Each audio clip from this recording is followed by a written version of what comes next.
ஞான விதை இன்றைய குழந்தைகள் சைக்காலஜி. இன்னைக்கு நாம பார்க்க இருக்கிறது குழந்தைகள் சைக்காலஜி. சரி, இப்போ ஏன் நாம இந்த குழந்தைகள் சைக்காலஜி பத்தி நாம தெரிஞ்சுக்கணும் அப்படின்னா, இந்த குழந்தைகள் சைக்காலஜிங்கிறது குழந்தை பெற்றெடுத்தவங்க தான் கவனிக்கணும்னு கிடையாதுங்க. இன்னும் குழந்தையே பிறக்கல, திருமணம் ஆயிருக்கு, குழந்தைக்காக வெயிட் பண்றீங்கன்னாலும் இது உங்களுக்கு உதவி பண்ணும். இன்னும் திருமணமே ஆகல, மணப்பெண்ணோ ஆணையோ பார்த்துட்டு இருக்கிறீங்கன்னாலும் இன்னைக்கு நான் பேசக்கூடிய தலைப்பு உங்களுக்கு ஹெல்ப் பண்ணும். ஸோ குழந்தைகள் சைக்காலஜி என்பது வெறும் குழந்தைகளுக்கானது அல்ல. இன்னைக்கு நான் பேசக்கூடிய தலைப்பு குழந்தைகள் சைக்காலஜிங்கிறது ரொம்ப முக்கியமான ஒரு விஷயத்த நான் இன்னைக்கு பேசுறேன். சரி, இப்போ இந்த குழந்தைகள் சைக்காலஜிங்கிறது முதல்ல குழந்தைன்னா என்னன்னு பாருங்க. இந்த குழந்தையினுடைய சுபாவங்கள் என்ன கொஞ்சம் வரிசைப்படுத்தி பாருங்க. எதெல்லாம் குழந்தைகளுடைய சுபாவம்? ஒண்ணு, சார் அந்த குழந்தை சூதுவாது தெரியாது சார். சொல்லலாமா? குழந்தையினுடைய சுபாவம் நல்லது கெட்டது தெரியாது, சூதுவாது தெரியாது, பழி வாங்குறோங்கிற எண்ணம் இருக்காது, யாரையும் காயப்படுத்தணுங்கிற எண்ணம் இருக்காது. எவ்வளவு காயப்படுத்தினாலும் மீண்டும் மீண்டும் அது அம்மா கிட்டயோ அப்பா கிட்டயோ நீங்க அடிச்சீங்கன்னா கூட அது அம்மா கிட்ட அப்பா கிட்ட வந்து சேரும். அப்ப சூதுவாது தெரியாது. இந்த சுபாவத்தை சொல்லலாமா? குழந்தைகளுடைய ஒரு சுபாவத்துல இந்த சுபாவத்தை சொல்லலாமா? ரெண்டாவது சுபாவம், குழந்தைகளுக்கான அடிப்படை சுபாவம் என்னன்னு அப்படின்னா, எதையுமே ஒரு நீங்க கண்மூடித்தனமா நீங்க வந்து அந்த குழந்தை வந்து நம்பும். அப்பாவையும் அம்மாவையும் பாத்தீங்கன்னா பிளைண்டா நம்பும். நீங்க வந்து அப்பா என்ன சொல்றாங்களோ அம்மா என்ன சொல்றாங்களோ அதை பிளைண்டா நம்பும் அந்த குழந்தை. அதை போய் ஆராய்ச்சி பண்ணாது. இது சரியா, இது தப்பா, இது நடக்குமா, இது நடக்காதா, எனக்கு தெரியுமா, எனக்கு தெரியாதா, இதெல்லாம் அந்த குழந்தைய பார்க்காது. அப்பா அம்மா என்ன சொல்றாங்களோ அந்த குழந்தைக்கு யார ரொம்ப பிடிச்சிருக்கோ, அதுலயும் குறிப்பா அந்த குழந்தைக்கு யார ரொம்ப பிடிச்சிருக்குதோ அவங்க என்ன சொன்னாலும் கேட்கும், எது சொன்னாலும் கேட்கும். அப்போ யாரை ரொம்ப விரும்புதோ அந்த குழந்தை என்ன பண்ணுதுங்க? பிளைண்டா நம்புது. So unconditional faith. முதல்ல வந்து சூதுவாது தெரியாது. ரெண்டாவது என்னதுங்க? Unconditional faith. அப்பா அம்மா மேல ஒரு அன்கண்டிஷனல் ஃபெய்த் வச்சிருக்கு ஒரு குழந்தை. மூணாவது ரொம்ப முக்கியமான ஒரு குழந்தைக்கான சுபாவம் என்ன இருக்குன்னு சொல்லி பாத்தீங்கன்னா, எந்த ஒரு விஷயத்திலயுமே பயம் இருக்காது. இந்த குழந்தைக்கு எந்த ஒரு விஷயத்திலயுமே பயம் இருக்கு. இப்போ இதைய நாம எப்படி பார்க்கிறோம் அப்படின்னு ஒண்ணு இருக்கு. இந்த இந்த விஷயத்த நம்ம எப்படி பார்க்கிறோம் அப்படின்னு ஒண்ணு இருக்கு. இப்ப ஃபார் எக்ஸாம்பிள் குழந்தைகளுக்கு ஏன் அந்த பயம் வருவது, குழந்தைகளுக்கு அது ஏன் அது அது தெரியறது அப்படின்னு சொல்லி பார்த்தோம்னா, அதுல ஒரு பேசிக்கலான இப்போ உங்ககிட்ட காட்டுறதுக்கு எனக்கு ஒரு வீடியோ இருக்கு. இந்த வீடியோல ஒரு பெரிய லேர்னிங் இருக்கு. நான் இப்போ ஒரு வீடியோ ஷேர் பண்றேன். இந்த வீடியோவை பாருங்க. இதுக்குள்ள நம்ம கத்துக்க வேண்டிய விஷயம் நிறைய இருக்கு. பார்க்கலாங்களா? I just share a video. பாருங்க.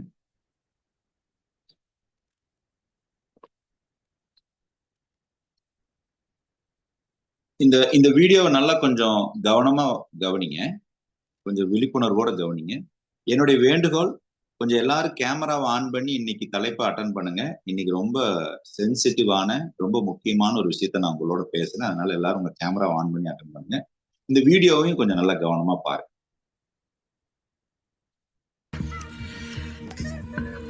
Is this okay? Don't touch it. Don't touch. No, don't touch it.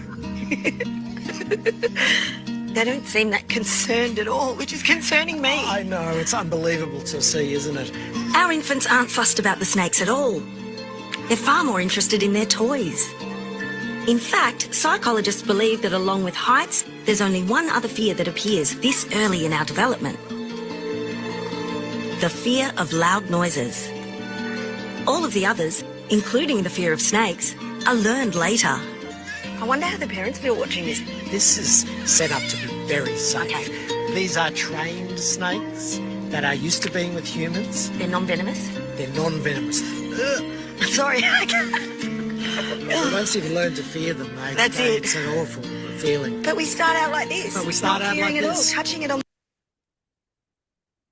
எப்படிங்க? நாமெல்லாம் இப்படி குழந்தைய விட்டுட்டு உட்காருவோமா? வானத்துக்கு பூமிக்கு கோச்சிருக்க மாட்டோம். அங்க பாருங்க, குழந்தை உட்கார்ந்து இருக்குது, ஒரு பாம்பு பயணம் பண்ணுது, சுத்தி பயணம் பண்ணுது. சோ இதுல ஒரு செய்தி ஒண்ணு இருக்கு பாருங்க. இந்த வாசகத்தை இந்த இடத்துல கவனிங்க. Babies learn through curiosity. இந்த வார்த்தையை நல்லா கவனிங்க. குழந்தைகள் ஆர்வத்தினால் தான் கற்றுக்கொள்கிறார்கள். Babies learn through curiosity before fear kicks. அதாவது குழந்தைத்தனம் என்பது, குழந்தை மனோபாவம் என்பது ஒரு பயம் வருவதற்கு முன்னாடி ஆர்வத்தினால் தான் கற்றுக்கொள்ளப்படுகிறார்கள். அவர்கள் எப்படி கத்துக்கிறாங்கன்னா ஆர்வத்தினாலதான் கத்துக்கிறாங்க. இப்ப நல்லா கவனிச்சு பாருங்க. நம்ம வாழ்க்கையில கொஞ்சம் பின்னாடி போய் பாருங்க. எதெல்லாம் உங்களுக்கு பிடிச்சிருக்குது, எதெல்லாம் நீங்க செய்யணும்னு நினைக்கிறீங்க, எதெல்லாம் நீங்க செய்யறதுக்கு ஆசையா இருக்குதுன்னு நீங்க நினைச்சது எல்லாமே உங்களுடைய ஆர்வத்தை தூண்டுற விஷயங்கள் எல்லாமே உங்களுக்கு ரொம்ப செய்யணுங்கிற எண்ணம் ஆழமாக இருந்தது. கரெக்டா? எதெல்லாம் உங்களுக்கு ஆர்வம் அதிகமா இருக்கு, எந்தெந்த விஷயத்துல ஆர்வம் இருந்தது, அப்ப அந்த ஆர்வம் அதிகரிக்க அதிகரிக்க அதை செய்யணுங்கிற எண்ணம் உங்களுக்கு மேலோங்குச்சு. இப்போ இந்த ஃபியர் எப்ப கிக் ஆகுது, இந்த பயம் எப்ப கிக் ஆகுது அப்படின்னா, சுத்தி இருக்கக்கூடிய சத்தம், சுத்தி இருக்கக்கூடிய இந்த ஐம்புலன்களை நீங்க ரிசீவ் பண்றீங்கல்ல, இதனாலதான் உங்க பதிவுகள் இது. இப்ப ஃபார் எக்ஸாம்பிள், அம்மா வந்துட்டு நீங்க பாட்டுக்கு நடந்தா போவீங்க, அம்மா பார்த்து அப்படின்னு சொல்லி ஒரு ரிமோஷனை கொடுத்தான்னு உடனே அந்த குழந்தை ஏதோ ஒண்ணு நடக்க போகுது போல இருக்குது. அதாவது ஒண்ணுமே இல்லதான். ஆனா அந்த குழந்தைக்கு பயம் எப்ப முதல்ல கிட்ட ஆகுதுன்னு நல்லா கவனிச்சு பாருங்க.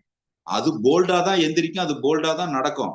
இந்த குழந்தை எந்திரிச்ச உடனே முதல்ல அம்மா பண்ற முதல் காரியம் 2 காதை அடைச்சிட்டு கத்துறது, ஓங்கி கத்துறது. இந்த ரியாக்ஷனை பார்க்குது குழந்தை. ஓ, அப்ப நாம ஏதோ அப்நார்மலா செய்யறோம் போல இருக்கு, நாம நடைமுறைக்கு மாறா ஏதோ செய்யறோம் போல இருக்குன்னு குழந்தை புரிஞ்சுது. இப்ப இதே தாங்க நமக்கும். நாம குழந்தையா இருந்து வந்தது தானே. அந்த மனநிலையில நீங்க என்ன பதிவுகளை தேக்கி வச்சிருக்கிறீங்களோ அதுதான் இன்னைக்கு நிகழ்காலத்துல உங்களுடைய வாழ்க்கைக்கு தடையாக இருக்குது அப்படின்னு எங்களுடைய இம்பாக்ட் ஸ்டடி சொல்லுது.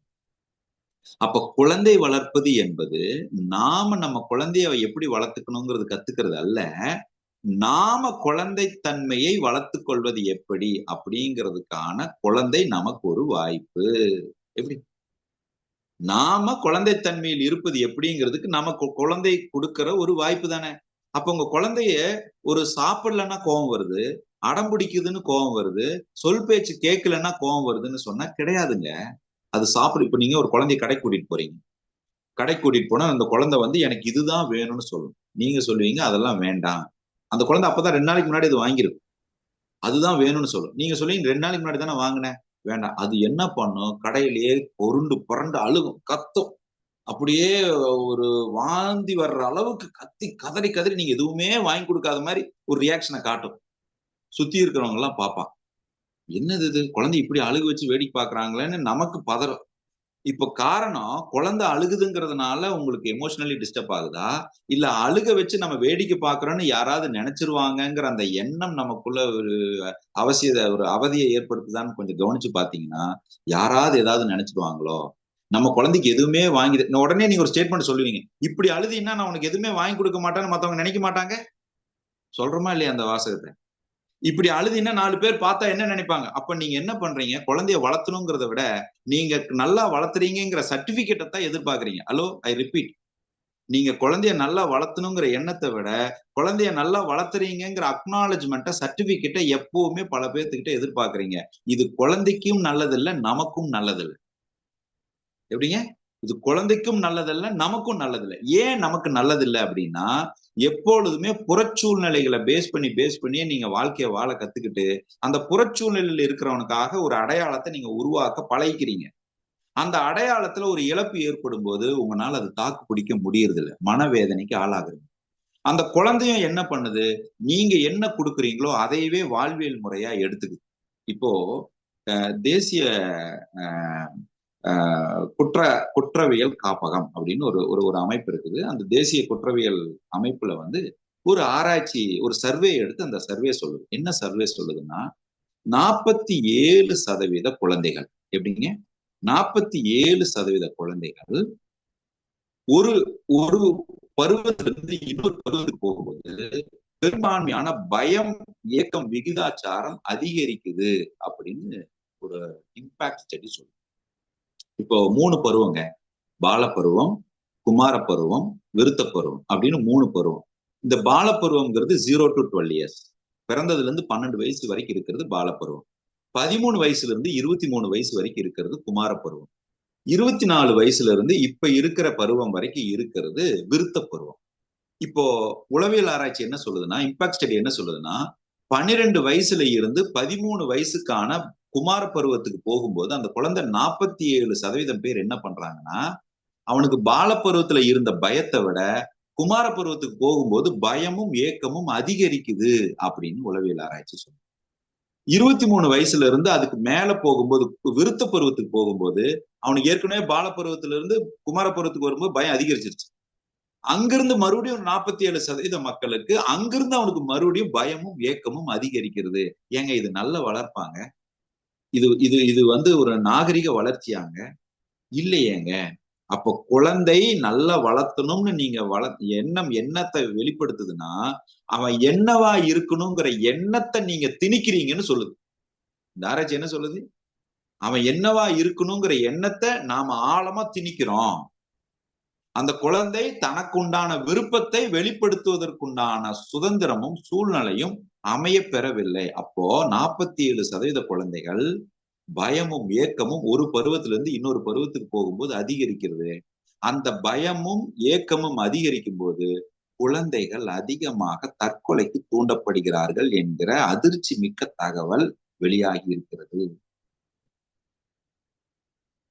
இப்ப நம்மளுடைய ஞான சஞ்சீவன குருகுலம் ரெட் கிராஸ் அமைப்பு மூலமாக நம்ம தமிழ்நாடு கவர்னர் அவருடைய ப்ராஜெக்ட் 2025-26க்கான கிட்டத்தட்ட ஒரு 45 யூனிவர்சிட்டிக்கு மேல 2000 ஸ்கூல்களுக்கு மேல மாணவர்களிடையே, பெற்றோர்களிடையே, ஆசிரியர்களிடையே தற்கொலை தடுப்பு மனநிலையை விழிப்புணர்வு ஏற்படுத்துவதற்கு ஆத்தரைஸ்டு ட்ரெயினரா நம்மளை தேர்ந்தெடுத்திருக்காங்க. நாம தமிழ்நாடு பூரா இருக்கக்கூடிய எல்லா கல்லூரிகளும் பள்ளிகளிலும் நம்ம போய் பெற்றோர்கள், ஆசிரியர்கள், மாணவர்களிடம் தற்கொலை தடுப்பு மனநிலையை நாம் தவிர்க்க போயிடும். பாருங்க, இது இறைவன் நமக்கு கொடுத்த வாய்ப்பு. இந்த விஷயத்த போய் நம்ம விழிப்புணர்வு ஏற்படுத்தணும்னு நம்ம போராடிட்டு இருக்கிறோம். இன்னைக்கு இயற்கை நமக்கு எப்படி ஒரு வாய்ப்பு கொடுத்துருக்குன்னு பாருங்க. நாங்க என்ன சொல்றோம்னா, குழந்தைகள் இன்னைக்கு ரொம்ப எளிமையா என்னை சந்திக்கிறதுக்கு ஒரு பெற்றோர்கள் வந்தாங்க. அந்த பெற்றோர்கள் அந்த குழந்தைய அழைச்சிட்டு வந்தாங்க. நிறைய பேர் நம்மள அப்பாயின்மெண்ட் வாங்கிட்டு அவங்க பிரச்சனையை தீர்க்கறதுக்காக வராங்க. அதுல ஒரு குழந்தை தற்கொலைக்கு முயற்சி பண்ணிடுச்சு.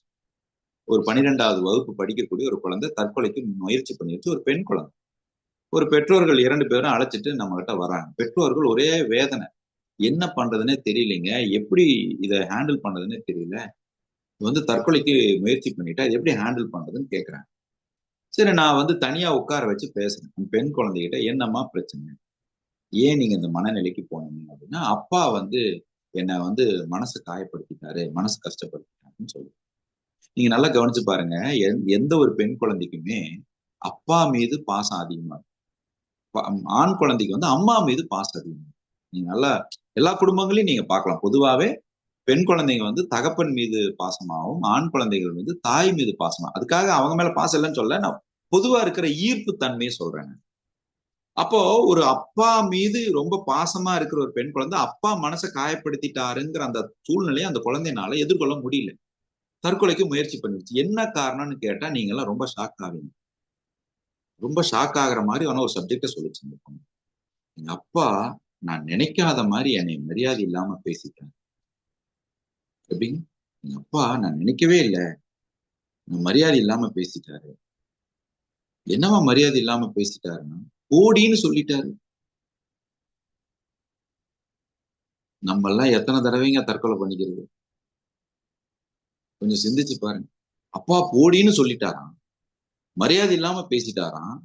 இது கேட்டா எல்லாருக்கும் வேடிக்கையா இருந்தது, எல்லாரும் ரொம்ப சிரிச்சாங்க. ஆனா அதுக்குள்ள இருக்கிற ரொம்ப ஸ்ட்ராங்கான பாயிண்ட் நான் இப்ப சொல்றேன் உங்களுக்கு. அதுல என்ன இருக்குதுன்னு சொல்றேன். போடிங்கிற வார்த்தையை அந்த குழந்தை சொல்லலைங்க. அதுக்குள்ள இருக்கிற ஒரு பெரிய ஒரு உண்மையை சொல்லி இருக்குங்க அந்த குழந்தை. போடிங்கிற வார்த்தை அந்த குழந்தைய காயப்படுத்தலைங்க.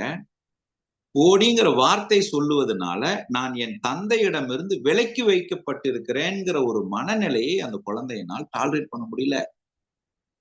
எங்க அப்பா என்னை விலக்கி வச்சுட்டாரோ, எங்க அப்பா இடமிருந்து நான் ரொம்ப தூரமா விலகிட்டனோ, எங்க அப்பானுடைய விருப்பத்தினுடைய பவுண்டரிக்குள்ள நான் இல்லாம போயிட்டனோ, இது இயலாமைங்கிற எண்ணத்தினால வரக்கூடிய சிந்தனை.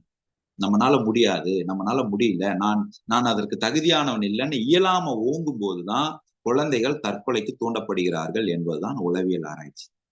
எந்த குழந்தைக்கு இயலாமை எண்ணம் அதிகமாக ஏற்படுகிறதோ அந்த இயலாமையினுடைய வெளிப்பாட்டினாலதான் தற்கொலைக்கு தூண்டப்படுகிறது. ஆனா நீங்க நல்லா கவனிச்சு பாருங்க, இயலாமையினுடைய வெளிப்பாட்டு தான் தைரியமான முடிவு எடுக்கிறாங்க. ஃபிராக்ஷன் ஆஃப் செகண்ட்ல லைஃப் முடிக்கிறதுங்கிறது எவ்வளவு பெரிய, அவ்வளவு சீக்கிரம் நடந்துடும் நினைக்கிறீங்களா? எனக்கு அனுபவம் இருக்கு. கடன் நிறைய ஜாஸ்தி ஆகும்போது ரூம்குள்ள போய் ஃபேன்ல போய் மாட்டி பண்ணிக்கலாங்கிற ஐடியா இருந்தது. ஆனா எங்க அம்மாவுடைய என்ட்ரி தான் என்ன காப்பாத்துச்சு. ஏன்னா அதனுடைய அந்த அந்த வலி என்னன்னு எனக்கு தெரியும். அந்த அந்த டெத் பெட்டோடைய பெயின் என்னன்னு எனக்கு தெரியும். இதை ஏன் உங்க எல்லாத்துக்கிட்டையும் இந்த சமீப காலத்துல நான் பேசுறேன்னா, சமீப காலமாக என்னை சந்திக்க வருகின்ற குழந்தைகள் பெற்றோர்களுடைய சந்திப்பு ரொம்ப அதிகரிச்சுக்கிட்டே வருது. ஒரு காலகட்டத்துல கணவன் மனைவியினுடைய பிரச்சனையை நான் அதிகமா பார்த்தேன். இப்ப குழந்தைகள் வந்து மொபைல் போன் அதிகமா யூஸ் பண்றாங்க, குழந்தைகளுடைய பேச்சு கேட்க மாட்டேங்கிறாங்க, குழந்தைங்க படிக்க மாட்டேங்கிறாங்க.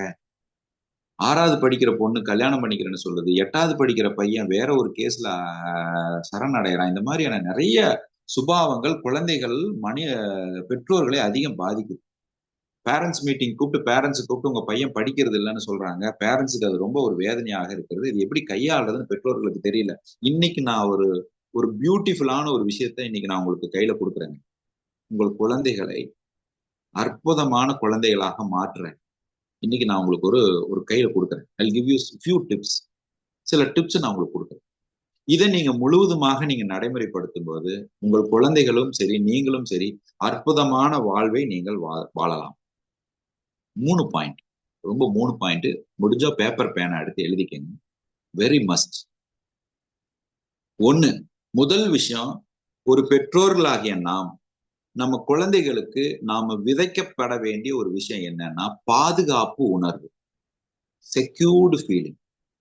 எப்போ ஒரு குழந்தை பாதுகாப்பு உணர்விலிருந்து விலகுதோ, எப்ப நான் பாதுகாப்பு இல்லை என்று தோணுதோ, அப்ப குழந்தைகள் அதீத சிக்கல்களுக்கு அதீத ஒரு தேவையல்லாத ஒரு முடிவுகளுக்கு தள்ளப்படுகிறார்கள்.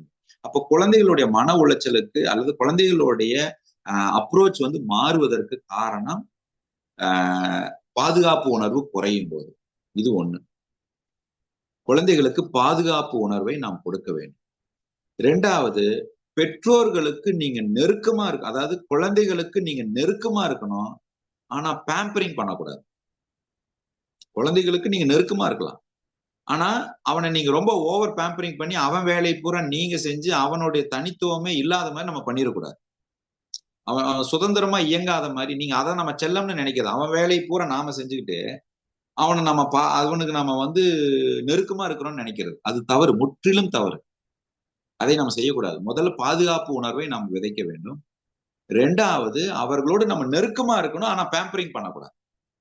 குழந்தைகளோடு நம்ம நெருக்கமா இருக்கணும், ஆனா பேம்பரிங் பண்ணக்கூடாது. 3வது ரொம்ப முக்கியமான விஷயம், குழந்தைகளுக்கு மன அழுத்தம் ஏற்படுற மாதிரி நாம இருக்கக்கூடாது.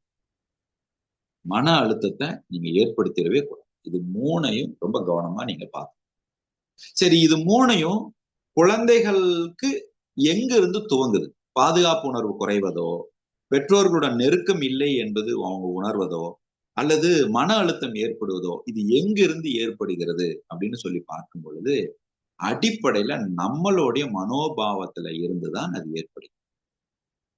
நம்ம கிட்ட இருந்துதான் அது ஏற்படும். அப்ப நீங்க அதை சரி செய்வதற்கு என்ன பண்ணணும்? பெற்றோர் இப்ப குழந்தைகளுக்கு இது நடக்கக்கூடாது. குழந்தைகளுக்கு இது நடக்காம இருக்கிறதுக்கு நாம என்ன பண்ணணும்? ஆஸ் அ பேரண்ட்ஸ் நாம என்ன பண்ணணும்? நோட் பண்ணிக்கணும். நாம என்ன பண்ணணும்? 1, முதல் விஷயம், பெற்றோர்களாகிய நாம் அறம் சார்ந்த வாழ்க்கையை வாழ வேண்டும். அறம் சார்ந்த வாழ்க்கையை தான் நம்ம வாழணும். பெற்றோர்கள் குழந்தைகள் பார்வையில் அறம் சார்ந்த வாழ்க்கையை நாம் வாழ வேண்டும். அறத்தை நாம தவற விட்டுறக்கூடாது. எந்த சூழ்நிலையிலும் அறத்தை நாம் தவற விட்டுறக்கூடாது. இது முதல் பழக்கம், நாம செய்ய வேண்டிய முதல் பழக்கம். 2வது, நம்மளுடைய செயல்திறனை நாம மேம்படுத்திக் கொள்ள வேண்டும். நம்மளுடைய செயல்திறனை நாம் மேம்படுத்திக் கொள்ள வேண்டும். 3வது ரொம்ப முக்கியமானது, நம்மனால முடியாதுங்கிற எண்ணத்தை நாம நம்ம வந்து வச்சுக்க கூடாது. முடியுங்கிற எண்ணத்தை ஏற்படுத்திக்கணும். இது 3 தான் நம்ம செய்ய வேண்டும். ரைட்?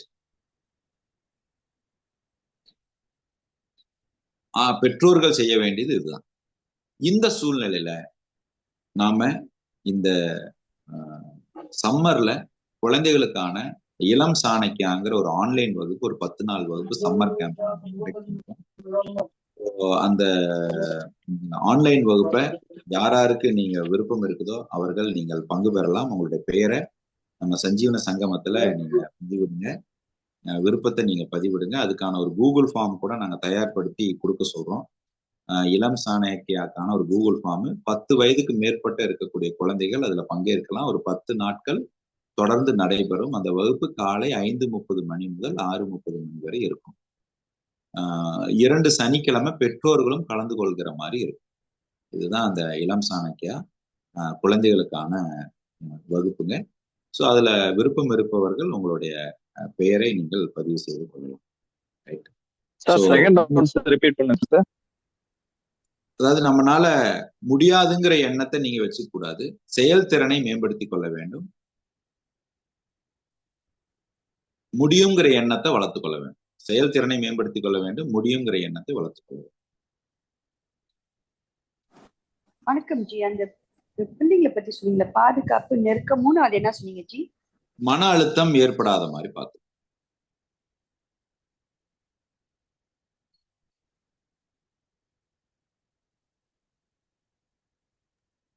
பாதுகாப்பு உணர்வு, மன அழுத்தம் சார். பெற்றோர்களுடன் நெருக்கமாக இருக்கும். பெற்றோர்களுடன் நெருக்கமாக இருக்கும்.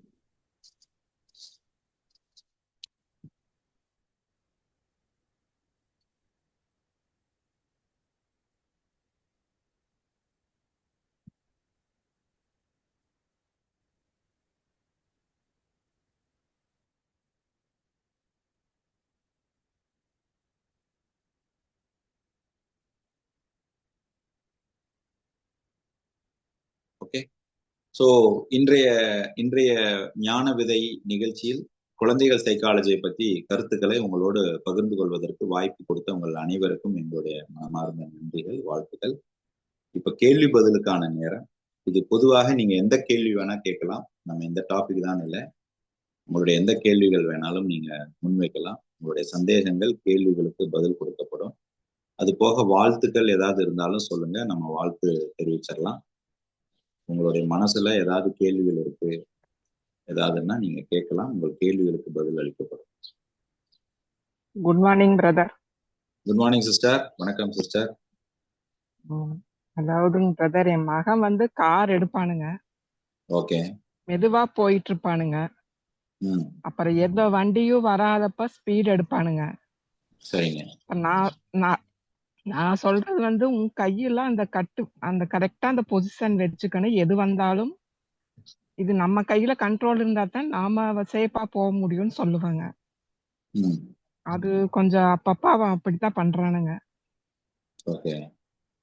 டென்ஷன் ஆயிக்குதுங்க எனக்கு அந்த சமயத்துல மட்டுங்க. அப்ப நான் வேற எதுவும் சொல்றது இல்லைங்க. குழந்தைகள் வந்து கியூரியாசிட்டியில தான் நிறைய பண்றாங்க, ஆர்வத்தினாலதான் நிறைய பண்றாங்க. நான் இப்பதான் சொன்னேன், அந்த வீடியோ காமிச்சு நான் சொன்னேன். சோ அவருக்கு வந்து அந்த ஆர்வம் என்னன்னா, அந்த வண்டி வேகமா போனா எப்படி இருக்கும், அந்த ஆர்வம் தான்.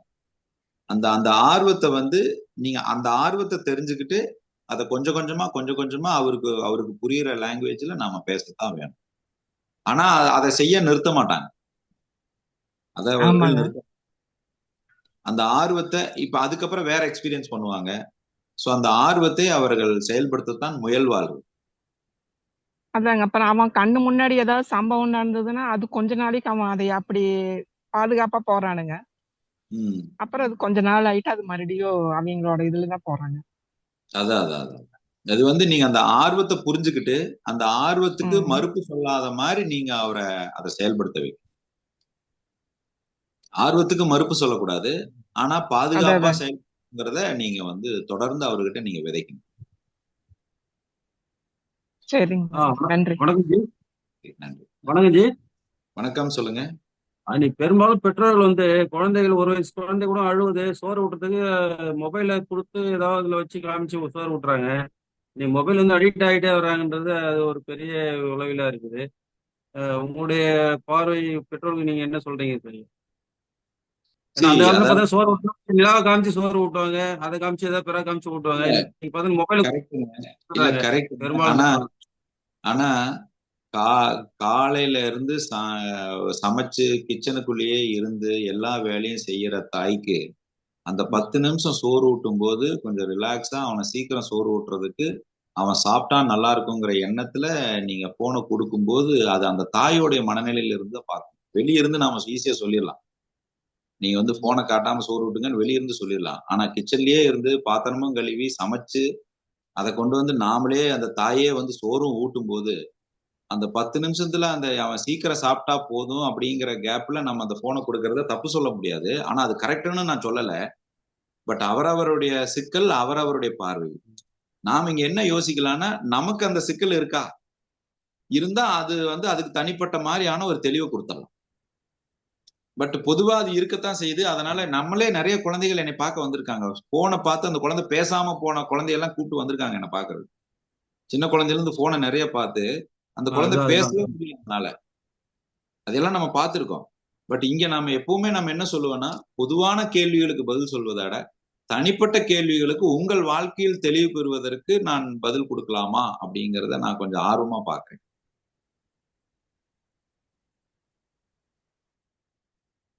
சரி. நன்றி. நன்றி நன்றி. சார் வணக்கம், கேளுங்க.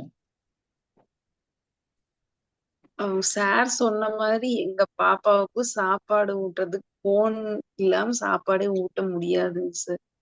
அதாவது ஒரு 2 இயர்ஸ்ல இருந்தே அவளுக்கு சாப்பாடு குடுக்கணும் அப்படின்னா போனை எடுத்து அவளே போன் சார்ஜ் போட்டிருந்தாலும் எடுத்துட்டு வந்து உட்கார்ந்து ஆட்டோமேட்டிக்கா போன் ஆன் பண்ணி கொடுத்தாதான் சாப்பாடே வாங்குவா. இப்ப ரீசெண்டா இப்ப ஸ்கூல்ல வந்து இஷ்யூ, அவ வந்து படிக்க மாட்டேங்கிறா, யூகேஜி தான் போறா, கொஞ்சம் லேர்னிங்ல டிசபிலிட்டி இருக்கு அப்படிங்கிற மாதிரி சொல்லி டாக்டர்கிட்ட கூட்டிட்டு போய் பார்க்க சொன்னாங்க.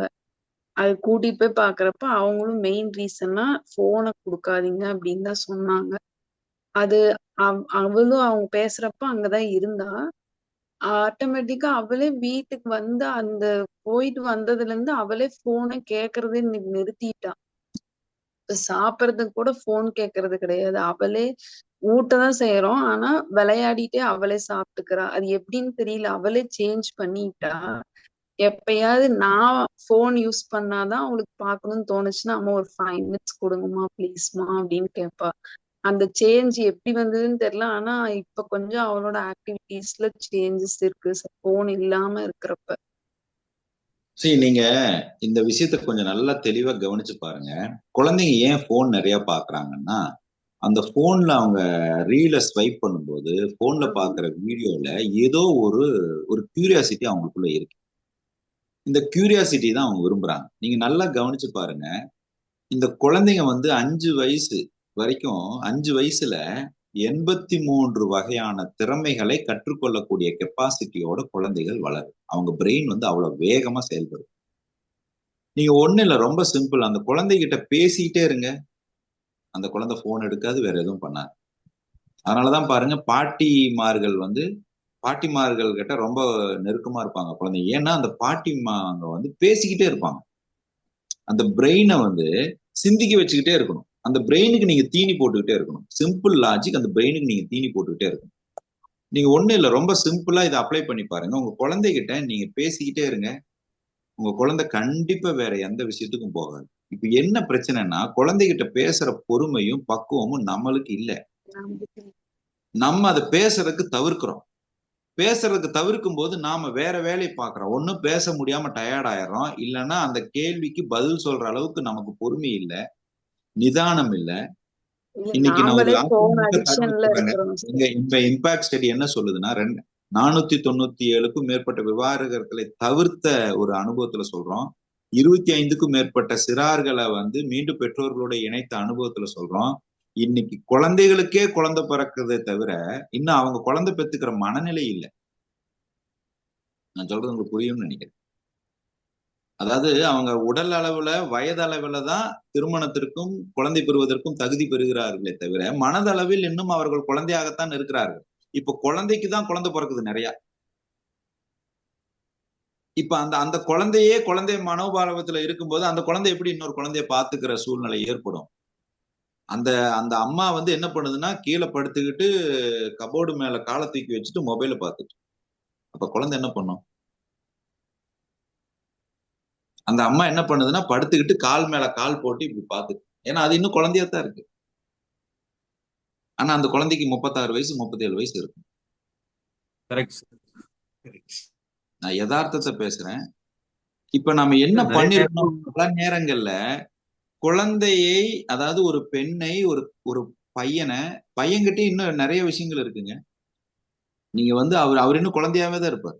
அவர் உட்கார்ந்த இடத்துல அவருக்கு கை கழுவுறதுக்கு துண்டு வரணும், துடைக்கிறதுக்கு துண்டு வரணும், பிளேட் வரணும். அவருக்கு ஒரு குழந்தை பிறந்தா அவர் எப்படி குழந்தைய பார்ப்பார்? அவருக்கு இன்னும் பைக்ல ரைடு போகணுங்கிறது எண்ணம். உருன்னு அவர் எப்படி குழந்தைய பார்ப்பார்? இப்போ மணமகனும் மணமகளும் உடல் அளவிலும் வயதளவிலும் தான் தயார்படுத்தப்படுகிறார்களே தவிர மனதளவில் இன்னும் பக்குவமாக தயார்படுத்தப்படவில்லை. அப்ப பெற்றோர்களுடைய அறியாமை அதிகரித்திருக்கிறது என்பதுதானே உண்மை. அதுக்குதான் நாங்க வந்து ப்ரீ மேரிட்டல் மென்டரிங் ஒண்ணு கொடுக்குறோம். திருமணம் ஃபிக்ஸ் ஆயிட்டா அப்பாவை மணமகனை அப்பா அம்மாவோட வர சொல்லுவோம், மணமகள் அப்பா அம்மாவோட வர சொல்லுவோம். முதல்ல ஏன் கல்யாணம் பண்றீங்க, கல்யாணம் பண்றதுக்கு உண்டான உங்களுடைய மனப்பக்குவம் இருக்கான்னு அதை நாங்க பண்றோம், மென்டரிங்ல பண்றோம். அதுக்கப்புறம் கல்யாணம் பண்ணதுக்கு அப்புறம் நீங்க முதலிரவுல எப்படி இருக்கணும், நீங்க உடலுறவுல எப்படி இருக்கணும், அணுகுமுறையில எப்படி இருக்கணும், அதையும் நாங்க மென்டரிங்ல சொல்லித்தரோம். இல்லைன்னா இவன் 90 நாளைக்கு அப்புறம் பக்கத்திலே போக மாட்டான். 90 நாளைக்கு வரைக்கும் விலகவே மாட்டான். 90 நாளைக்கு அப்புறம் பக்கத்திலே போக மாட்டான். நிறைய விஷயங்களை நாங்க அவங்களுக்கு எடுத்து விளக்க வேண்டியதா இருக்கு. ஏன்னா இன்னைக்கு காலகட்டத்துல படம் பார்த்து போட்டோ பார்த்து தான் வாழ்க்கையை இதுன்னு நம்பிட்டு இருக்கிறாங்க. வாழ்க்கை அது இல்லைங்கிறது தெரியணும்ல. நீங்க டிராகன் படத்துல பாக்குறதோ, அண்ணாமலை படத்துல பாக்குறதோ, ஜெயிலர்ல பாக்குறதோ வாழ்க்கை இல்லைங்க. ரியாலிட்டி வேறங்க. ஆனா ரியாலிட்டியை நாம யாருமே ஏத்துக்கிறதும் இல்ல, ஏத்துக்கிறதுக்கு தயாராகவும் இல்ல, ரியாலிட்டியை நாம கவனிக்கிறதும் இல்ல.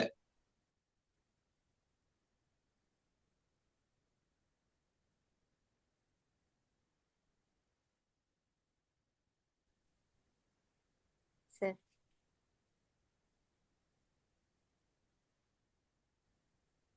வாய்ஸ் சொல்லுங்க சார். வாய்ஸ் கேட்கல. அப்ப இந்த சூழ்நிலையில இந்த விஷயத்தை நாம் கவனித்து செயல்படும் போது, பெற்றோர்களுடைய நாம பொறுப்போடு இருக்கும் போதுதான் நாம நம்மளுடைய வாழ்வியை மேம்படுத்திக் கொள்ள முடிகிறது. அப்ப பெற்றோர்களாகிய நாம அறம் சார்ந்து வாழ்றோமா, செயல்திறனை வளர்த்துக்கிறோமா, முடியுங்கிற நம்பிக்கை வச்சிருக்கோமா? இது 3 பெற்றோர்களாகிய நமக்கு இருக்கா? கொஞ்சம் பரிசோதனை பண்ணி பாருங்க. அறம் சார்ந்த வாழ்க்கையை வாழ்றோமா, செயல்திறனை மேம்படுத்திக்கிறோமா, முடியும்னு நம்புறோமா? நமக்கே இவ்வளவு குழப்பம் இருக்கும்போது, நமக்கே வாழ்வில் இவ்வளவு சந்தேகம் இருக்கும்போது, அந்த குழந்தை மட்டும் எப்படி நீங்க ப்ராப்பரா வளரணும்னு நான் எதிர்பார்க்க முடியும் சொல்லுங்க, இல்லையா? அப்ப என்னை நான் மேம்படுத்திக் கொள்வதற்குண்டான சூழ்நிலையை அப்ப நம்ம இயற்கையில பிறந்துட்டோம்னா தொடர்ந்து நம்மளை மேம்படுத்திக்கிட்டே இருக்கணுங்க. இதுதான் நியதி. நான் பிறந்துட்டா மட்டும், வாழ்க்கையை வளர்ந்துட்டா மட்டும், வயசு ஆயிட்டா மட்டும் எனக்கு எல்லாம் நல்லது நடந்துராது. தொடர்ந்து என்னை அனுதினமும் ஒவ்வொரு கணமும் நான் என்னை மேம்படுத்தி கொண்டே இருக்க வேண்டும். எனக்கு நேத்து ஒண்ணு தெரிஞ்சிருக்கும், இன்னைக்கு புதுசா ஒண்ணு தெரிஞ்சுக்கணும், நாளைக்கு ஒண்ணு புதுசா ஒண்ணு நான் கத்துக்கவே மாட்டேன், தெரிஞ்சுக்கவே மாட்டேன். தெரிஞ்சதை வச்சுதான் நாம வச்சு வாழ்வோம்னா நமக்கு பயம் அதிகரிக்கும். நமக்கு பயம் அதிகரிச்சதுன்னா நம்பிக்கை குறையும். நம்பிக்கை குறைஞ்சதுன்னா நம்மோடு இருப்பவர்களுக்கு அது பாதிப்பு ஏற்படும்.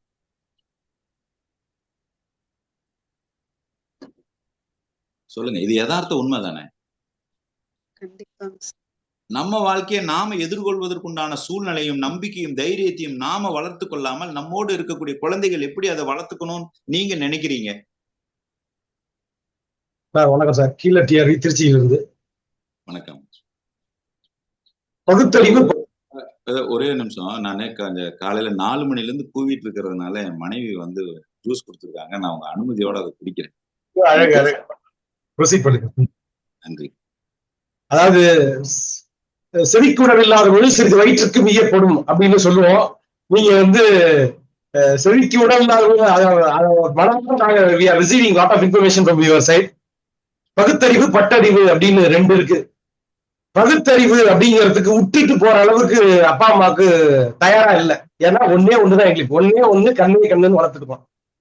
இன்னைக்கு டெக்னாலஜியை நம்பி இப்ப வந்து ஆட்டோமேட்டிக் கார் வாங்கிட்டாப்ல பையன் அப்படின்னா, கார் வந்து கண்ட்ரோல் சிஸ்டம்ல இருக்கு, ரோடு கண்ட்ரோல் சிஸ்டம்ல இருக்கா, பீப்புள் கண்ட்ரோல் சிஸ்டம்ல இருக்காங்களா அப்படிங்கிறத யோசிக்கிற பகுத்தறிவு. அது பகுத்தறிவும் பட்டறிவும் ஒரு பாட்டு பாக்குறேன் நானு. பெற்றோர்கள் பகுத்தறிவை பாக்குறதுக்கு ரெடியா இருக்காங்க, பட்டறிவை எடுத்துக்கிறதுக்கு. பட்டுதான் திருந்தணும்னு அவசியமே கிடையாது. ஒரு திருடனை பார்த்து நான் திருடி போலீஸ்ல மாட்டிதான் திருந்தணும்னா வாழ்க்கையில அவனுக்கு உட்கிற அப்படின்னா இவன் தெரிஞ்சிடணும். அப்படின்னா நம்ம சொல்லித்தர வேண்டியது ஒண்ணுமே இல்லை அப்படின்னு நான் பாக்குறேன். அதாவது சொல்லித் தருவதெல்லாம் மன்மத கலை அப்படின்னு ஒண்ணு சொல்லுவாங்க. அந்த கலையை மட்டும்தான் சொல்லி தரமானா இன்னைக்கு. ஏன்னா டெக்னாலஜியை பத்தி எனக்கு ஒண்ணுமே தெரியாது sir. I don't know anything அப்படிங்கிற I don't know anything means whatever they are having. அவங்க போய் தேடுற விஷயத்த சத்தியமா என்னால நான் யோசிக்கவே முடியாது, தேடவே முடியாது. இதை நான் தேடி அவங்களுக்கு புரிய வைக்கணுமா? புரிய வைக்கும் போது என்னால இயலாமைன்னு இருக்குல்ல, அவன் போற வேகத்துக்கு என்னால ஓட முடியாது. இங்க நான் முன்னேறணும், நான் முன்னேறி அப்பா அம்மா முன்னேறிதான் ஜெயிக்க வைக்கணும் அப்படின்னா சொந்த அறிவு கொடுத்துருக்கேன்லடா, நான் உன்னை உருவாக்கிட்டேன்ல. இந்த இறைவன் நான் அப்படிதான் பாக்குறேன். இந்த டிஸ்கஷனை பகுத்தறிவு பட்டறிவுக்கு முக்கியத்துவம் கொடுக்குறீங்களா, பகுத்தறிவுக்கு முக்கியத்துவம் கொடுக்குறீங்களா? அப்பா தன்னை பார்த்துக்கிறதுக்கே முடியல, பிள்ளைய வளர்க்கறதுக்கு அவருக்கு நல்ல ஸ்கூல்ல தான் சேர்ப்பாரு, புத்தி இருந்தா பொழைச்சிக்க இப்படின்னு விட்டுறலாமா? அதாவது மாடை என்ன பண்ணுவாரு, மாட்டை ரெட்டை மாட்டு வண்டி எங்க அப்பா ஓட்டுறதை பத்தி சொல்லுவார். 2 மாடு, இந்த பக்கம் ஒரு கயிறு, அந்த பக்கம் ஒரு கயிறு, பிடிச்சுக்கிட்டே ஓட்டுவோம். மாடு பிடிச்சிட்டு இருக்காரு போட்டுருக்கு அப்படின்னு. அப்புறம் இந்த கயிறை பின்னாடி கட்டிடுவோம் வண்டியிலேயே. கட்டின உடனே பாத்தீங்கன்னா பிடிச்சிக்கிட்டு தான் இருக்காரு போட்டுருக்கு அப்படின்னு நினைச்சுக்கிட்டே இருப்பான். அப்புறம் மாட்டு மேலே கயிறு போடுவோம். We are believing the person, என்னால உருவாக்கப்பட்டது, நீ ப்ராப்பரா உருவாகி. ஏன்னா நம்மளுடைய உச்சமா மிச்சமா பிள்ளைகள். இதான் என்னோட கேள்வி. நான் உச்சம்னு நினைக்கிறேன். எனக்கு தெரியாத விஷயத்த நான் சிக்கனமா இருக்கிறத அவன் சேமிப்பை தாண்டி சம்பாதிக்க முடியும் அப்படிங்கிற தன்மையில டிராவல் ஆறாப்ல அப்படிங்கிறது தான் குழந்தைகள் நம்மளுடைய உச்சமா மிச்சமா. இது நிறைய கேள்விகள் கேட்டிருக்கேன். நீங்க இல்லைங்க, நீங்க நிறைய கேள்வி கேட்டுட்டீங்க. பட் என்னோட பதில் ஒண்ணுதான். இது நீங்க கேட்ட கேள்விக்கும் கேட்காம இனிமேல் கேட்க போற கேள்விக்கும் என்னுடைய ஒரே பதில். நான் பதில் சொல்லலாங்களா? சிறப்புஜி. ரைட், மகிழ்ச்சி. நான் என்ன வச்சு அனுபவமா வச்சு சொல்றேன். ஏன்னா நான் இதுல வேற யாரையும் எடுத்துக்க விரும்பல. என்னுடைய அனுபவத்துல எங்க அப்பா சொல்லி கொடுத்த எல்லாத்தையும் நான் அப்படியே கேட்டுட்டேனா அப்படின்னு கேட்டா இல்லைங்கிறதாங்க உண்மை. எங்க அப்பா சொல்லி கொடுத்த எதையுமே நான் கேட்கல.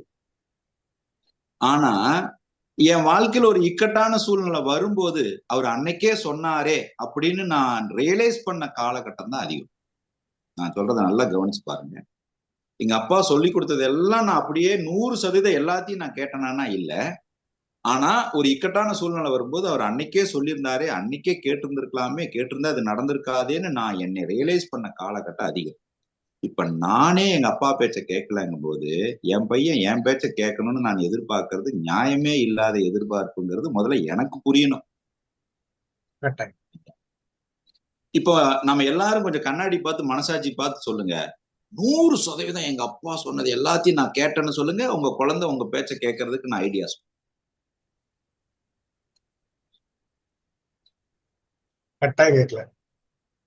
அப்போ இது பகுத்தறிவா பட்டய அறிவா அப்படின்னு கேட்டா, பகுத்தறிவுங்கிறது காலத்தே நடக்குது, பட்டய அறிவுங்கிறது காலத்தே நடக்குது. இது இரண்டுமே காலத்தே நடக்குதுங்கிறது தான் பதில். அப்போ குழந்தை உச்சமா மிச்சமா அப்படின்னு கேட்டா, உங்களுடைய மிச்சம் அது உச்சம். ஓகே, அதுதான் கரெக்ட். சந்தோஷம். நன்றி. சரி, எனக்கு ஒரு டவுட்டு. இப்போ குழந்தைங்களை இப்போ ஃபர்ஸ்ட் எனக்கு ஒரு பையன், அவனை பாத்தீங்கன்னா சின்னதுல இருந்து நான் நிறைய ஸ்போர்ட்ஸ் போட்டிருக்கேன். அதாவது இப்போ பேஸ்கெட் பால் போவாங்க, 6 months போயிட்டு அதுல இருந்து டோட்டலா அவுட் ஆஃப் இன்ட்ரெஸ்ட் வந்துடும். அப்புறம் சரி அது பிடிக்கலையாட்டிருக்கு அப்படின்னு ஃபுட்பாலு, அது பிடிக்கல அப்படின்னு ஷட்டில், பேட்மிண்டன் இப்படி போட்டு அவன் ஒரு 8th standard கிட்ட வரும்போதுதான் எங்களுக்கு தெரிஞ்சது அவனுக்கு ஸ்கேட்டிங்ல தான் இன்ட்ரெஸ்ட் இருக்கு அப்படிங்கிற மாதிரி. ஸோ இப்போ எனக்கு என்ன டவுட்னா, அவங்க எக்ஸ்ப்ளோர் பண்றதுக்கு நம்ம ஆப்பர்ச்சுனிட்டி கொடுக்குறோம். இப்போ அவன் சின்னதுலயே எனக்கு ஒரு வேலை தெரிஞ்சிருந்ததுன்னா, இல்ல அது சம்பவம் நம்மளுக்கு தெரிஞ்சிருந்ததுன்னா அவங்கள அதுல நம்ம பெட்டரா ட்ரெயின் பண்ணிருக்கலாமோ, அவங்க இந்நேரம் இன்னும் ஸ்கில்டா இருந்திருப்பாங்க அப்படின்னு தோணுச்சு. ஸோ இப்போ பாப்பாக்கும் பாத்தீங்கன்னா அதே மாதிரி ஃபீல்ட் ஆஃப் இன்ட்ரெஸ்ட்ல தான் போடணும்னு அவங்கள கேட்டுதான் நம்ம ஒன்னொன்னு பண்றோம். ஆனா அந்த ஒன்னொன்னுலயுமே அவங்களோட ஆர்வம் ஒரு பாயிண்ட்ல குறைஞ்சிருதுங்க. ஒரு 6 மாசத்துல இல்ல நான் போறது இல்லைங்க. சோ அது இப்போ இவளுக்கும் அதே நடந்துருமோ? அவனுக்கு இப்ப 10th வந்துட்டான்.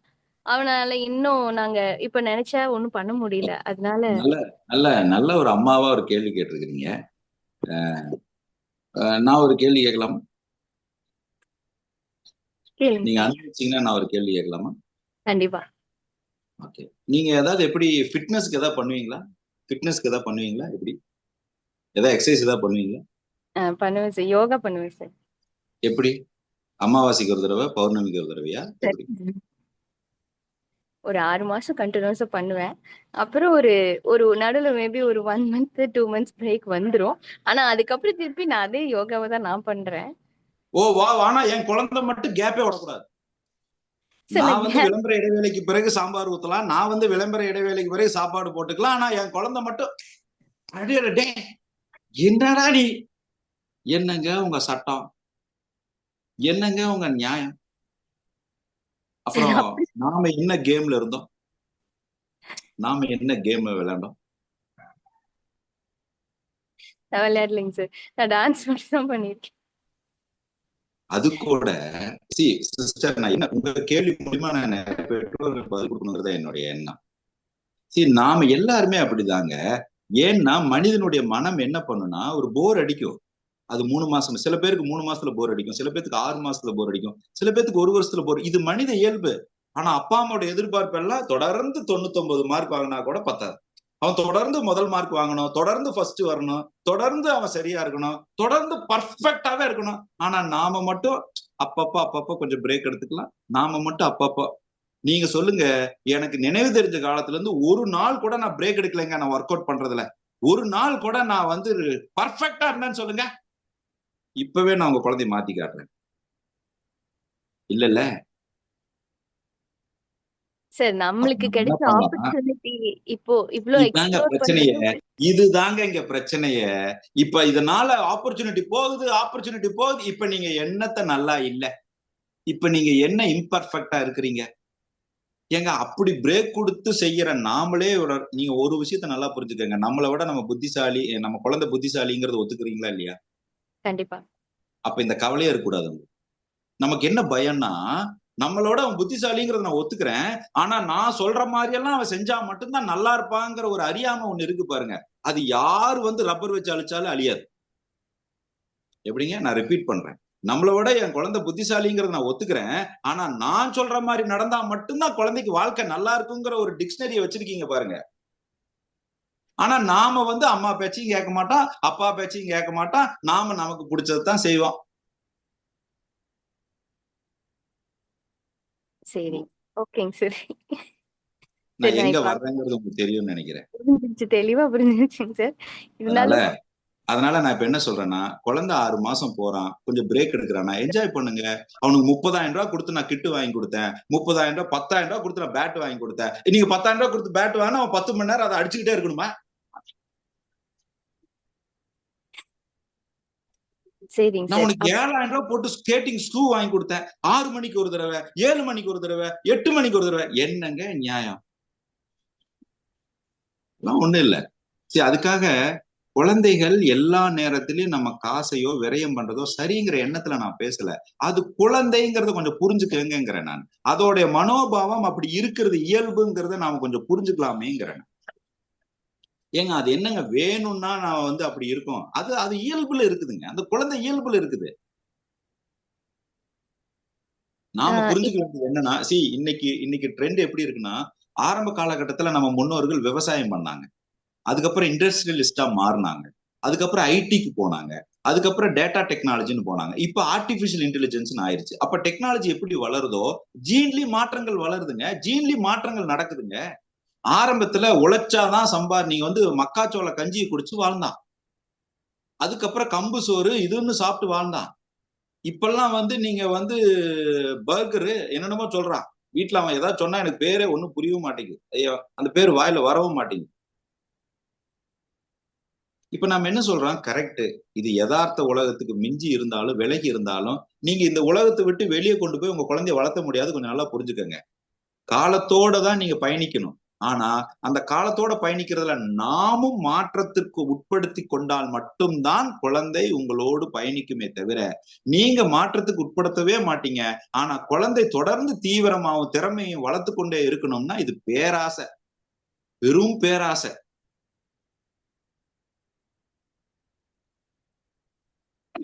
நீங்களும் டைரி எழுதுங்க, நீங்களும் ஹோம்ஒர்க் எழுதுங்க, நீங்களும் ஒர்க் அவுட் பண்ணுங்க, நீங்களும் ஒரு ஸ்போர்ட்ஸ் ட்ரெஸ் போட்டுட்டு கூட கூட்டிட்டு போங்க.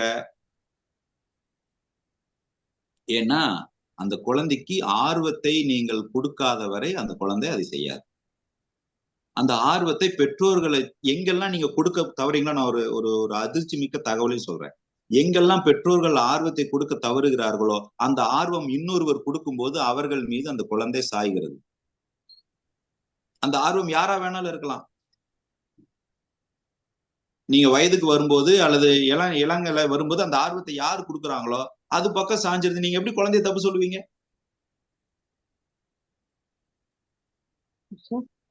அப்ப நாம என்ன பண்ணலாம், வளமான சமூகத்தை உருவாக்க நாம எல்லாரும் ஒன்றிணைந்து நாம என்ன பண்ணுவோம், நாம் நம் குழந்தைய வளர்த்த நினைக்கிறத விட நாம் நம் குழந்தையிடம் கற்றுக்கொள்ள ஆரம்பிப்போம்.